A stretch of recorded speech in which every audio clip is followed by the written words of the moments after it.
بسم اللہ الرحمن الرحیم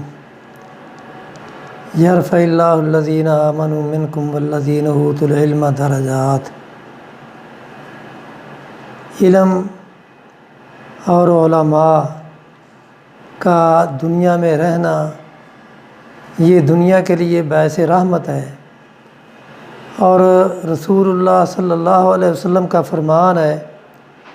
کہ قیامت کے قریب اللہ تعالیٰ علم کو اٹھا لیں گے۔ اور پھر آپ نے وضاحت فرماتے ہوئے بتایا کہ علم کا اٹھ جانا وہ یہ نہیں ہوگا کہ اللہ تعالیٰ علم کو سینوں سے کھینچ لیں یا کتابوں سے محو کر دیں، بلکہ علم کا اٹھ جانا اس طرح ہوگا کہ اللہ تعالیٰ علماء کو موت دیں گے، علماء فوت ہو جائیں گے، اور علماء کے فوت ہونے کی وجہ سے علم جو ہے وہ دنیا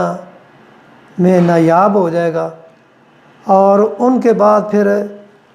کم علم لوگ، جاہل لوگ، وہ ان کی مسرت پہ بیٹھیں گے، وہ خود بھی گمراہ ہوں گے، لوگوں کو بھی گمراہ کریں گے، اور اس طرح دنیا میں فتنے پھیلیں گے۔ اور آج اس دور میں ان جید علماء کا دنیا سے رخصت ہو جانا، جن میں شیخ الحدیث عبدالحمید ہزاروی، شیخ الحدیث عبدالرشید ہزاروی، پروفیسر ثناء اللہ خان،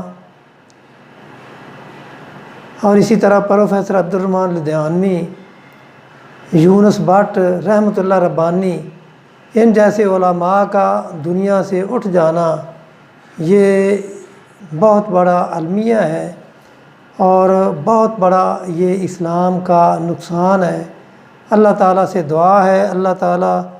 ان مرحومین علماء کے درجات کو بلند کرے، اور ان کو اللہ تعالیٰ انبیاء، صدیقین اور شہداء کا ساتھ نصیب فرمائے، اور جو دنیا میں موجود ہیں علماء ان کو ان کا مشن آگے جاری رکھنے کی اللہ تعالیٰ توفیق عطا فرمائے۔ وآخر دعوانا الحمدللہ۔